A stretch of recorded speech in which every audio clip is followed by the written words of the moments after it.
Good morning વિદ્યાર્થી મિત્રો. ધોરણ 8 ગુજરાતી માધ્યમ, વિષય English grammar, unit 2 model verbs. Model verbs એટલે સહાયકારક ક્રિયાપદો. તો સહાયકારક ક્રિયાપદો કયા કયા છે? કેન, શુડ, મે, માઇટ અને મસ્ટ. આ કેવા ક્રિયાપદો છે? સહાયકારક ક્રિયાપદો છે. અને આ ક્રિયાપદો છે તે વાક્યમાં મુખ્ય ક્રિયાપદ તરીકે ઉપયોગમાં લેવામાં આવતા નથી. તો વિદ્યાર્થી મિત્રો, આ સહાયકારક જે ક્રિયાપદો છે તે ક્રિયાપદો વડે આપણે ખાલી જગ્યા પૂરવાની છે. પહેલું સહાયકારક ક્રિયાપદ છે કેન. તો આપણે કેન અને કેન નોટ. કેન એટલે કરી શકવું, કે કોઈ પણ કાર્ય કરવા માટે આપણે સક્ષમ છે તે દર્શાવવું હોય ત્યારે કેનનો ઉપયોગ થાય છે. અને કોઈ પણ કાર્ય કરી શકવા માટે આપણે સક્ષમ નથી ત્યારે એનો ઉપયોગ શું કરીશું? Can not. દાખલા તરીકે આઈ કેન સ્પીક ઇંગ્લિશ. હું ઇંગ્લિશ બોલી શકું છું. I can not run fast. હું ઝડપથી દોડી શકતી નથી. તો કેન અને કેન નોટ. તો કેન અને કેન નોટ વડે ખાલી જગ્યા પૂરીશું અને કૌંસમાં આપણને ક્રિયાપદ આપેલું હશે એ ક્રિયાપદનો ઉપયોગ કરીશું. તો એક્સરસાઇઝ પહેલું ક્રિયાપદ કેન છે. કેન એટલે કરી શકવું અને કેન નોટ એટલે ન કરી શકવું. તો કેન જોઈશું. Complete the sentences using can or can not. પહેલું વાક્ય છે ઇટ ઇઝ રેઇનિંગ. વરસાદ પડી રહ્યો છે અથવા વરસાદ ચાલુ છે. વી ખાલી જગ્યા ઇન ધ ગાર્ડન. ક્રિયાપદ આપ્યું છે પ્લે. તો આપણે બગીચામાં વરસાદ પડી રહ્યો છે તો રમી શકીશું કે નહીં રમી શકીએ? તો શું થશે? Can not play. રમી શકીશું નહીં. તો કેન નોટ પ્લે. બીજું વાક્ય છે the tree is very tall. વૃક્ષ ખૂબ ઊંચું છે. જીગર ખાલી જગ્યા ઇટ. જીગર તેના પર. ક્લાઇમ્બ એટલે ચઢવું. તો ઝાડ ઊંચું છે તો જીગર તેના પર ચઢી શકશે નહીં. તો શું આવશે? કેન નોટ અને કૌંસમાં આપેલું ક્રિયાપદ climb. Can not climb.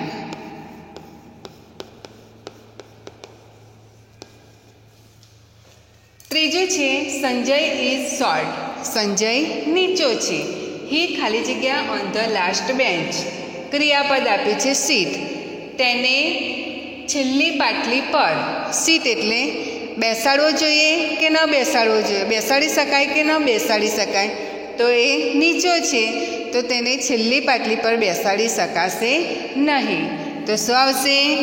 Can not sit. ચોથું છે આઈ હેવ એન અમ્બ્રેલા. મારી પાસે છત્રી છે. આઈ ખાલી જગ્યા with you to the market. Come. ક્રિયાપદ આપ્યું છે કમ. હું તમારી સાથે માર્કેટ બજારમાં આવી શકીશ. કારણ કે મારી પાસે છત્રી છે તો શું આવશે? Can come. એના પછી પાંચમી ખાલી જગ્યા છે નીતિન નોઝ કિરણ. નીતિન કિરણને ઓળખે છે. હી ખાલી જગ્યા ટુ હિમ. તે તેની સાથે. ક્રિયાપદ આપ્યું છે ટોક. ટોક એટલે વાતો કરી. તો તે તેની સાથે વાતો કરી શકશે. Can talk. છઠ્ઠું છે mister Shah knows a doctor. Mister Shah ડૉક્ટરને ઓળખે છે. હી ખાલી જગ્યા મિસ્ટર વ્યાસ ધેર. તે મિસ્ટર વ્યાસને ટેક. ટેક એટલે લઈ જવું. તો શું કરશે? તે ડૉક્ટરને જાણે છે તેથી મિસ્ટર વ્યાસને તે ડૉક્ટર પાસે લઈ જઈ શકશે. તો શું આવશે? Can tech.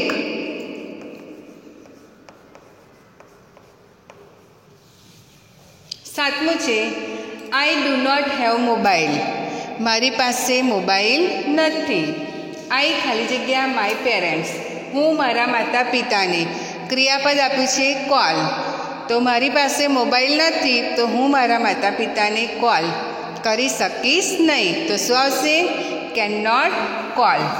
કૌંસમાં આપણે કેન નોટનો ઉપયોગ કરવાનો જ છે અને સાથે કૌંસમાં આપેલું ક્રિયાપદ પણ લેવાનું છે. તો I can not call my parents. 8મી છે યુ આર લેટ. તમે મોડા છો. યુ ખાલી જગ્યા ધ હોલ. તમે મોડા છો, તમને ખાલી જગ્યા હોલ એટલે હોલમાં ક્રિયાપદ આપ્યું છે એન્ટર. તો પ્રવેશ મળી શકશે નહીં. તો શું આવશે? Can not enter.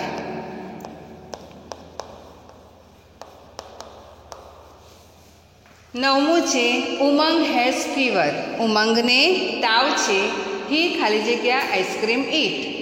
તો તે આઈસ્ક્રીમ ખાઈ શકશે નહીં. તો શું થશે? Can not it.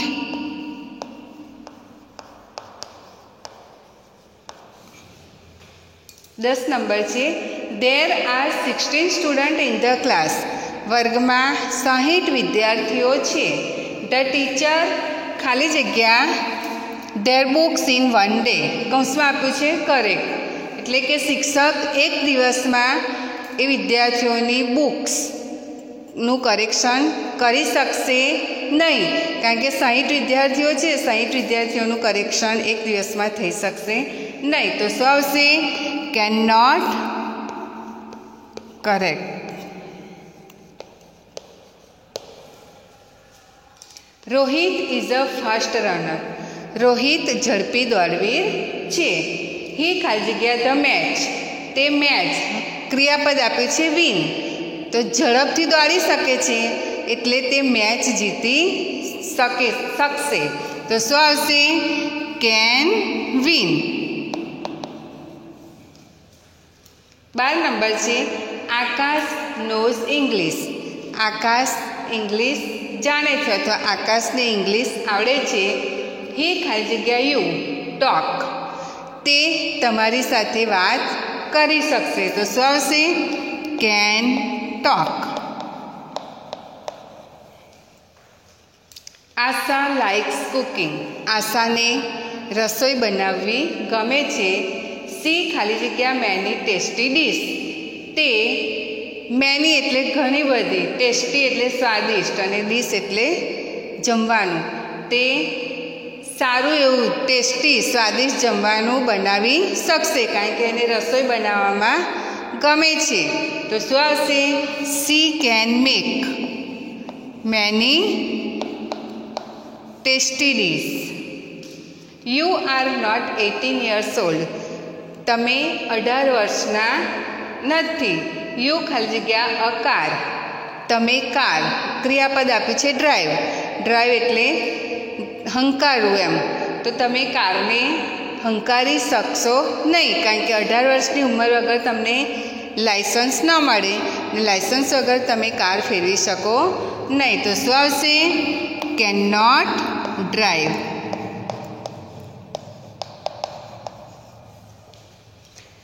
15 નંબર છે કેતન ઇઝ ક્લેવર. કેતન હોશિયાર છે. હી ખાલી જગ્યા ધીસ પ્રોબ્લેમ. તે આ સમસ્યા, પ્રોબ્લેમ એટલે સમસ્યા અને સોલ્વ એટલે એનો ઉકેલ. તે આ સમસ્યાનો ઉકેલ મેળવી શકશે. તો શું આવશે? Can solve. તો વિદ્યાર્થી મિત્રો, અહીં આપણે ગ્રામરનો ચેપ્ટર નંબર 2નો પ્રશ્ન 2 પહેલું સહાયકારક ક્રિયાપદ કેન છે એટલે આપણે કેન અને કેન નોટ વડે ખાલી જગ્યા પૂરી. હવે શુડ અને શુડ નોટ વડે ખાલી જગ્યા જોઈશું.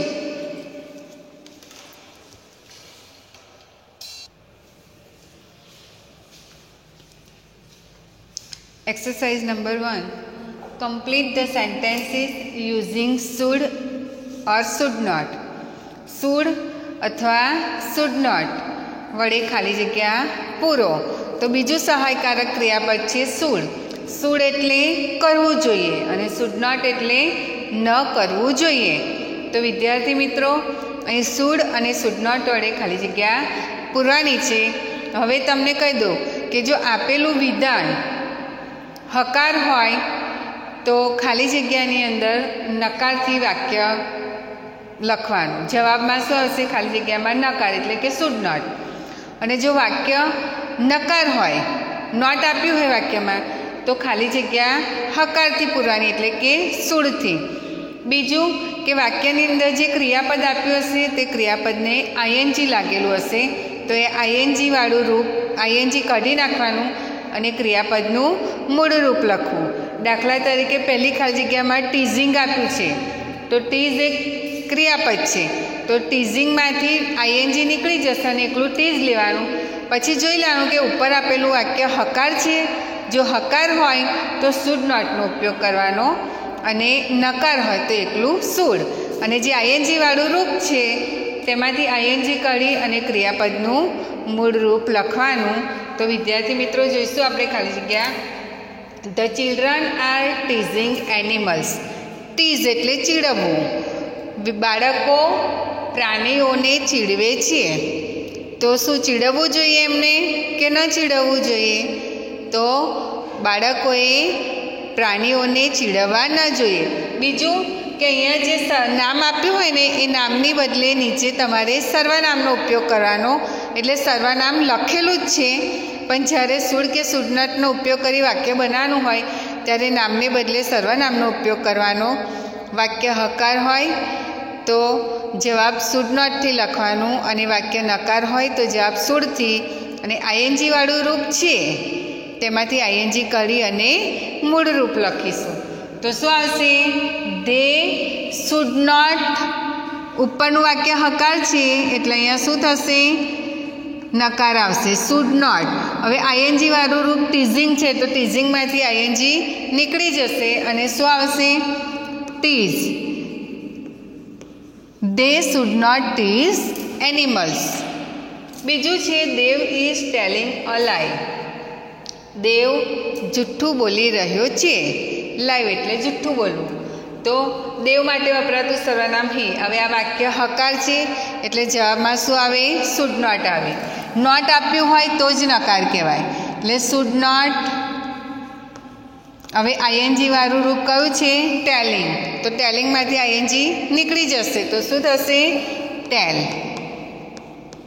તો હી શુડ નોટ ટેલ અ લાય. તેને જુઠ્ઠું ન બોલવું જોઈએ. Ankit is shouting in the class. Shout એટલે બૂમો પાડવી અને શાઉટિંગ એટલે બૂમો પાડી રહ્યો.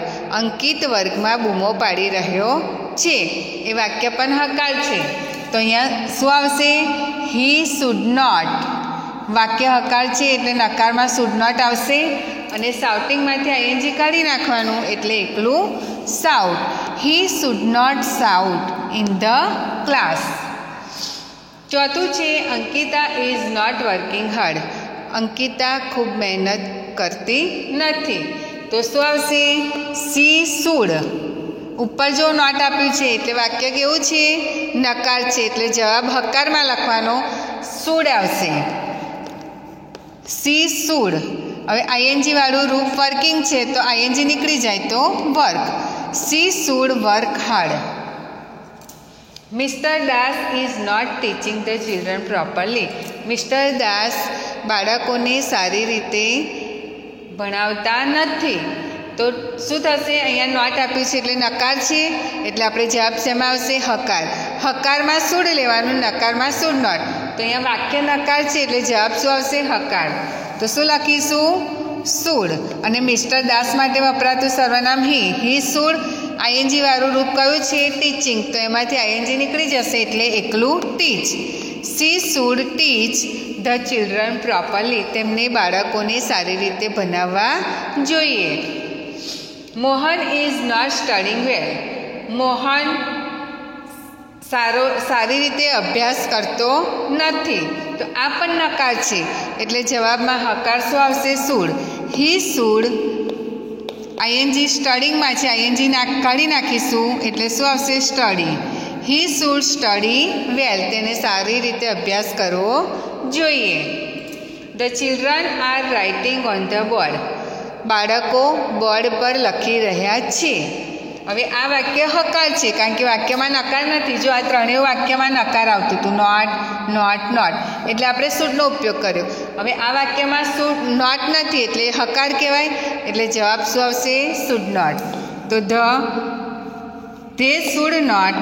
ચિલ્ડ્રન એટલે એના માટે વપરાતું સર્વનામ they. They should not writing તો શું થાય? આઈએનજી નીકળી જશે એટલે રાઇટ થઈ જશે, WRITE. They should not write on the board. તેઓએ બોર્ડ ઉપર લખવું ન જોઈએ. Abha is throwing bits of paper on the floor. Bits of paper એટલે કાગળના ટુકડા. ઓન ધ ફ્લોર એટલે જમીન પર અથવા ભોંયતળિયા પર. તો અભા જમીન પર કાગળના ટુકડા ફેંકે છે. તો શું કરવું જોઈએ? તેને કાગળના ટુકડા ન ફેંકવા જોઈએ. તો શું આવશે? She should not. થ્રોઈંગ છે તો આઈએનજી નીકળી જશે એટલે throw bits of paper on the floor. Mister Dixit is not completing his work. Mister દીક્ષિતને તેનું કાર્ય પૂર્ણ કરેલ નથી. તો શું કરવું જોઈએ? એને નોટ આપ્યું છે જો વાક્યમાં, એટલે નકાર છે તો જવાબ શું આવશે? હકારમાં, should. He should complete. I N G નીકળી જશે. He should complete his work. 10 number છે Mohan is keeping the parrot in the cage. Mohan પોપટને પાંજરામાં પૂરી રહ્યો છે. વાક્ય હકાર છે એટલે જવાબ નકારમાં આવશે, should not. He should not. કીપિંગમાંથી આઈએનજી નીકળી જશે તો શું આવશે? Keep. He should not keep the parrot in the cage. Kiran is not helping his friend. Kiran તેના મિત્રને મદદ કરી રહ્યો નથી. જો અહીંયા નોટ છે તો જવાબમાં શું આવશે? હકારમાં, શુડ. તો હી શુડ. હવે હેલ્પિંગમાંથી આઈએનજી કાઢી નાખીશું. Should help. He should help his friend. તેને તેના મિત્રને મદદ કરવી જોઈએ. Raj is not obeying his parents. Obey એટલે આજ્ઞાનું પાલન કરવું અને પેરેન્ટ્સ એટલે માતા પિતા. તો રાજ તેની માતા પિતાની આજ્ઞાનું પાલન કરતો નથી. નોટ આપ્યું છે એટલે નકાર. તો શું કરવું જોઈએ? તેને તેની માતા પિતાની આજ્ઞાનું પાલન કરવું જોઈએ. તો હી શુડ ઓબેઇંગ આપ્યું છે તો એનું શું થઈ જશે? Obey. He should obey his parents. તેને તેની માતા પિતાની આજ્ઞાનું પાલન કરવું જોઈએ. 13 નંબર છે we are not cleaning the room. અમે રૂમ સાફ કરી રહ્યા નથી. તો નોટ આપ્યું છે એટલે નકાર કહેવાય. તો શું આવશે? હવે હકારમાં, શુડ આવશે. તો વી શુડ. અને ક્લિનિંગ આપ્યું છે તો આઈએનજી નીકળી જશે એટલે clean. We should clean the room. અમારે રૂમ સાફ કરવો જોઈએ. That main is cutting trees. પેલો માણસ વૃક્ષો કાપી રહ્યો છે. વાક્ય હકાર છે તો તેને શું ન કરવું જોઈએ? વૃક્ષો કાપવા ન જોઈએ. તો he should not cut. He should not cut trees. 15 number છે the boys are watching TV. બાળકો ટીવી જોઈ રહ્યા છે. તો they should not watch. They should not watch TV. તેઓએ ટીવી ન જોવું જોઈએ. તો વિદ્યાર્થી મિત્રો, અહીં યુનિટ નંબર 2માં એક્સરસાઇઝ 1 અને 2 આપણે જોઈ. હવે ત્રીજી એક્સરસાઇઝ આપણે નેક્સ્ટ લેક્ચરમાં જોઈશું. Thank you.